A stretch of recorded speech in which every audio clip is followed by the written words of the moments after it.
नमस्कार दोस्तों, मैं हूं आपका दोस्त बसंत ठाकुर और आप देख रहे हैं एमी लाइव। दोस्तों, आज हमारे साथ हैं चंद्रमणि भारद्वाज, आईटी संयोजक, गौतम बुद्ध नगर।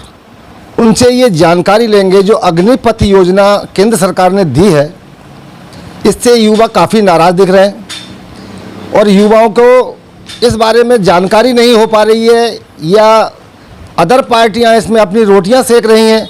पूरी जानकारी उनसे लेंगे और आपको दिखाएंगे दोस्तों कि आखिर ये अग्निपथ योजना है क्या। नमस्कार सर। नमस्कार सर, ये जो अग्निपथ योजना है इसके बारे में इन युवाओं को क्या कहना चाहेंगे? देखिए, युवा राष्ट्र की धरोहर है और हमारा हिंदुस्तान एक युवाओं से भरा हुआ देश है। अगर बात ये जो विरोध चल रहा है अग्निपथ की योजना को लेकर के, तो माननीय प्रधानमंत्री जी ने, रक्षा मंत्री जी ने, गृह मंत्री जी ने और अपने यशस्वी उत्तर प्रदेश के मुख्यमंत्री माननीय योगी आदित्यनाथ जी ने कहा है, जैसे आपने देखा था कि पहले सीएए को लेकर के सरकार ने कहा था कि सीएए कानून लोगों को नागरिकता देने वाला अधिकार है, ना कि लोगों की नागरिकता छीनने का कोई कानून है। इसी प्रकार ये अग्निपथ योजना है, ये बेरोजगार नवयुवकों को रोजगार देने वाली योजना है, ना कि किसी की नौकरी को या उसकी भविष्य की सपनों को समाप्त करने वाली योजना है। सिर्फ और सिर्फ लोगों को समझने की आवश्यकता है। मैं अपने उन सभी नौजवान भाइयों से कहूँगा कि अग्निपथ योजना से देश की जो रक्षा है शक्ति है, वो रक्षा शक्ति इस योजना से मजबूत होगी और जब देश की रक्षा शक्ति मजबूत होगी तो उसके बाद में हमारे देश का विकास होगा। सामाजिक और राष्ट्र के स्तर पर अगर कहीं आप देखते हैं विदेशी जो आसपास के कई मुल्क हैं हमारे, वहाँ ये योजना पहले से चल रही है। और भारत में भी जब कारगिल का युद्ध हुआ था तो कारगिल की जो समिति बनी थी युद्ध के बाद में, उस समिति ने भी सिफारिश की थी कि एक ऐसी योजना लाई जाए कि जिससे कि सेना हमारी जवान रहे। और जब सेना जवान रहेगी, मान के चलिए आप आज हमारा सैनिक आज भर्ती हुआ और 58 साल की उम्र में वो पैरालिसिस से ग्रस्त है या उसकी कोई और समस्या हो गई है, ये तो दैवीय प्राकृतिक समस्याएं किसी के साथ घटित हो सकती हैं, लेकिन क्या वह बाहर की सेनाओं का, विदेशी आक्रमणकर्ताओं का जवाब दे पाएगा? या जैसे अभी आपने देखा अभी दो देशों में झगड़ा हुआ, उन दोनों देशों के नागरिक हथियार चलाना जानते थे, तो इसीलिए सरकार ने जब उनको आम नागरिकों को हथियार दिए तो अपने देश के स्वाभिमान, सम्मान और राष्ट्र की अस्मिता के लिए उन्होंने हथियार उठा लिए। हमारे हिंदुस्तान में सिर्फ और सिर्फ फौजी भाइयों को छोड़ करके, सिविल पुलिस को छोड़ करके आम नागरिक कभी भी हथियार उठा करके आक्रमणकारियों का आज तक के इतिहास में ये गवाह रहा है कि राजा महाराजा भी जब रहे तो उनकी सेनाओं ने ही हथियार उठाए। कुछ रणबांकरे जो समाज में छिपे रहते हैं, उन लोगों ने अपनी राष्ट्र की अस्मिता को बचाने के लिए हथियार उठाए और देश को बचाया। तो ये अग्निवीर और अग्निपथ जो लेकर के हम लोग चली है सरकार के, अग्निपथ एक योजना है जिसमें 17.5 साल के नौजवान को 21 वर्ष की उम्र तक, अब मानन जब ये योजना बनाई गई तो उसके बाद 2 साल का समय अवधि और बढ़ा दी। तो अब ये योजना ऐसी योजना है, इस सब योजना को समझना चाहिए। ये योजना बहुत अच्छी योजना है, युवाओं को रोजगार देने वाली योजना है। नहीं, अब जैसे 4 साल के बाद अगर वो अग्निपथ वापस आता है तो क्या उसको आपकी यूपी सरकार कुछ आगे के लिए काम देगी या क्या करेगी? जी बिल्कुल, आपका सवाल सटीक है, क्योंकि 4 साल के बाद में जैसे ही नौजवान आएगा तो उसे उत्तर प्रदेश सरकार क्या सहयोग देगी या उसके भविष्य के बारे में उत्तर प्रदेश सरकार कितनी चिंतित है। मैं आपको बता दूं कि जैसे ही वो आएगा यहाँ, पहले तो मैं इस योजना से जो लाभ, सबसे बड़ा लाभ जो मिलने वाला है वो मिलने वाला है कि हमारा युवक डिसिप्लिन्ड होगा। स्किल्ड जीवन के बाद नौकरी प्राप्त करने में दूसरों से अधिक उसके पास विकल्प होंगे। जो 21 साल से 24 साल की आयु में ही 12 लाख की जमा पूंजी लेकर आ रहा, भाई साहब आप वो चीज़ क्यों नहीं देख रहे हैं कि जब वो अपने घर आ रहा है तो 12 लाख की जमा पूंजी प्लस जो उसने 4 साल में कमाया वो लेकर के आ रहा है, और हर साल का उसको इंक्रीमेंट, उसकी सुविधाएं, आपातकाल में कहीं कोई दुर्घटना घटना हो जाती है उसके जीवन का बीमा, ये सारी चीज़ों को देख कर आप देखिए ना, गहराई से जाइए। लोगों को मैं एएमबी लाइव के माध्यम से सभी भ्रमिक युवकों से कहना चाहूँगा कि इसको देखें। अभी माननीय प्रधानमंत्री जी ने कहा है कि जो अग्निपथ से 4 साल की सेवा देने के बाद में वापस आएंगे उनको CAPF और असम राइफल्स में भर्ती में प्राथमिकता दी जाएगी। उसके बाद में उत्तर प्रदेश सहित अन्य राज्यों की पुलिस और पुलिस के सहयोगी बलों की भर्ती में भी उसको प्राथमिकता दी जाएगी। विशेषकर उत्तर प्रदेश में जो हमारे सुरक्षा बल हैं, एसटीएफ है, एटीएस है, सीबीसीआईडी है, उसमें भी उनको सेवा करने का सुअवसर मिलेगा। उसके बाद 4 वर्ष बाद 25% अग्निवीर को तो केंद्रीकृत किया जा रहा है ना। तो इसमें लोगों को गुमराह सिर्फ और सिर्फ वही लोग कर रहे हैं। जैसे अभी जुम्मे के दिन आप लगाइए, जहां नमाज पढ़ी जाती हो उस इबादत गाह में क्या ईंट पत्थर होंगे? लेकिन राजनीतिक कारणों से लोगों को मौका नहीं मिला राम मंदिर के निर्माण पर पथराव करने का, लोगों को मौका नहीं मिला सीए के समय उपद्रव करने का। जैसे भी जन भावनाओं को लेकर के सरकार अच्छी योजना लाती है तब ये पथराव। अब कोई भी सेना में जाने वाला युवक, आप जाति से क्षत्रिय हैं, क्षत्रिय हमेशा देश का सबसे बड़ा वफादार अगर कोई रहा है तो क्षत्रिय रहा है। क्या वह युवक जो पुलिस के ऊपर और राष्ट्र की संपत्ति के ऊपर हमला कर रहे हों, क्या वो सेना के सिपाही भर्ती होने के योग्य हैं? नहीं, हम ये पूछना चाहेंगे, हमारे दर्शक ये जानना चाहेंगे, जिस तरीका से आज का युवा उपद्रव मचा रहा है, क्या आपको लगता है इसमें अदर पार्टियां अपनी रोटी सेक रही हैं?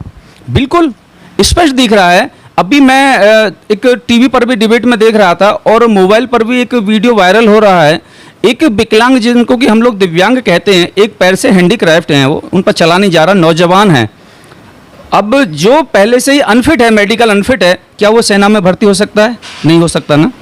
उस युवक के हाथ में डंडा है और वो गाड़ी के शीशे तोड़ रहा है। अब लगा ली, क्या वो भर्ती होने वाला युवक है या वो सेना में जाने वाला युवक है? वो सिर्फ और सिर्फ भीड़ है, भीड़ और उसके अलावा कुछ नहीं है। जो दूसरी पार्टी, विपक्षी पार्टियां हैं, उन लोगों को मौका मिलता है जब भी वह उस झगड़े में कूद जाते हैं।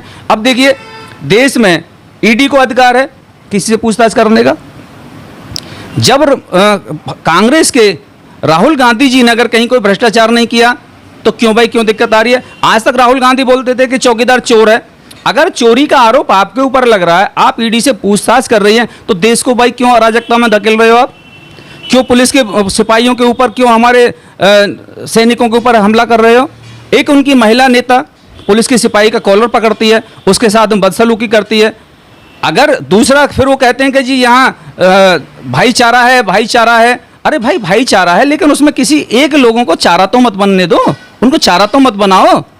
जिस तरीका से यहाँ उपद्रव हो रहा है आपके यूपी में, सबसे ज़्यादा तो बिहार में देखने को मिल रहा है, मगर यूपी में थोड़ा कम है, तो क्या यूपी सरकार इस मुद्दे को लेके या इन युवाओं को लेके इन लोगों पे क्या कोई कार्रवाई करेगी, या कोई सरकार ने कोई ऐसा ऐलान किया है?